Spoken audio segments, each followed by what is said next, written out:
Welcome to the Psychosocial Safety Summit coming to you in October in Brisbane in 2024. This year, we're doing things differently and introducing you to the speakers and the partners in the lead up to the event. I want you to get to know these incredible people before you arrive. And if you haven't got your ticket yet, jump down in the link below. But I want to introduce you today to Lizzie. Thank you so much for coming. And can you share with us a little bit about your background and experience? Hi, Nicole. I'm so impressed and so thrilled to be a part of the Psychosocial Safety Summit. Thank you. I started out in environmental studies. I wanted to be a landscape architect. And along the way, I had some interesting experiences with different firms in that field. And so my first career actually ended up being as a city planner. After having kids, I went back to school and I became a lawyer and I started teaching law. At that time, and still, it meant doing your PhD. And I did my PhD in commercial relationships and how we govern our relationships in business through contracts and in other ways, the unwritten agreements, the understandings that happen in business relationships. And I also became a yoga teacher and a meditation instructor. And for me, that sort of went along with being more and more committed to teamwork and collaboration, and being mindful at work. And also, as I progressed in my career, I felt it was more and more important to support other people in their work because I felt better about doing that. I don't know if you're familiar with Csikszentmihalyi, who wrote Flow, and he writes about helping others and enjoying work yourself is really the key to having a great time at work. So I'm really still committed to that. But at times it's cost me, actually. It isn't always the accepted way of working. Collaboration isn't always what organizations put first. And so I've learned a lot along the way. And some things I've learned have to do with emotional abuse in the workplace. And it's the kind of thing you don't want to have to learn about, but things we learn about do serve us. And I now work to try to help others understand workplace psychological harassment and to help others negotiate it and also to stop it. Yeah. And you have written a book on the topic. Is that correct? Can you share a bit more about it and the title? And Sure, I would love to. The book is called Happy at Work, A Practical Guide to Overcoming Workplace Psychological Harassment. Wait for the Netflix version of that one. I examine this really pervasive issue, which, maybe it's an epidemic. I rather think it is. Maybe it's not, but whatever you want to think about it. I wanted it to be a positive, optimistic message. So the book is laid out as a hero's journey. I love Joseph Campbell, The Power of Myth, and the hero's journey is, I think, always a beautiful way to tell a story. So it highlights the transformative journey that workplace harassment can be, from being a victim to being a victor, and taking people with you along the way, and even transforming the workplace. So the book is in 3 parts. Part 1 is when you meet the challenge in the hero's journey. What is the nature of psychological harassment? And recognizing the importance of addressing this issue. And it outlines the various forms of harassment, bullying, mobbing. I even talk a little bit about the comparison of coercive control, which a lot of people think is only in the domestic context, but I feel like there's a real overlap. Work doesn't stop when you go home, and your home life doesn't end when you enter the workplace. So I think that overlap is really important to understand. One isn't the same thing as the other, but there is an overlap. And I think that we need to do more about intervention in both areas that's complementary. So that's the second part of the book. Or no, that's actually the first part of the book. It's recognizing it. Part 2, and its impacts. Part 2 is about the obstacles in the hero's journey.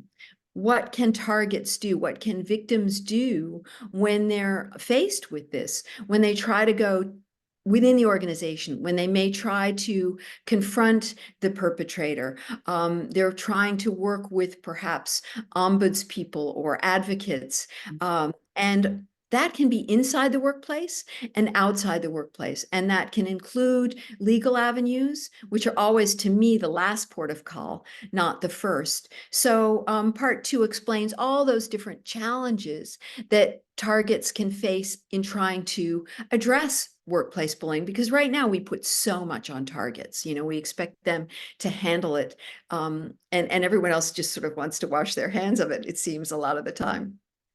Part 3 of the book, then, in the hero's journey, is about the practical strategies that individuals and organizations can invoke to combat harassment. So the importance of psychological resilience and maintaining a positive attitude, and also a checklist for organizations, what organizations can do to ensure that they are addressing harassment effectively. That's a huge subject, and that's my next book, is more about what organizations can do, because there is so much that they can do. And I'm not sure we have a best practice there, and that's something you can probably tell me.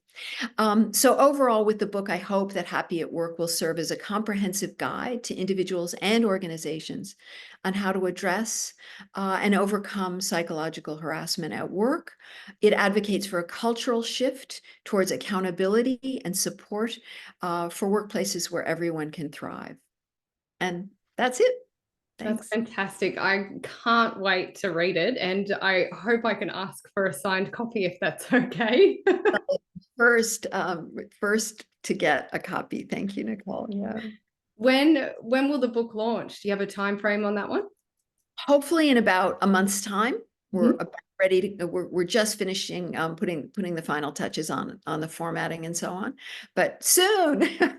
No pre-orders yet, but I hope very soon. Thanks. Right. So it should be before end of financial year for anyone watching this. And we'll put the link in the notes below once it is available as well. Yeah.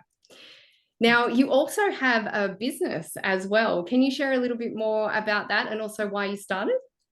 Thanks. Well, the plan is that I'm a teacher and I'm a trainer and I'm a coach. That's what I do. And so the plan is that consulting, mentoring, and coaching will follow on and grow out of the work in the book, and that will be to promote balanced relationships in business, at work, and help advance my commitment to teams and building teams and productive networks that are healthy and safe. Yeah, I think it would be so good if everyone could feel happy when they go to work. And wow, we're part of a team. And isn't that what everyone wants? I kind of think, it's certainly what a lot of people I know want, to feel productive and happy. Again, I think a lot about Csikszentmihalyi's workflow. And I think that is something that we can all do more to achieve.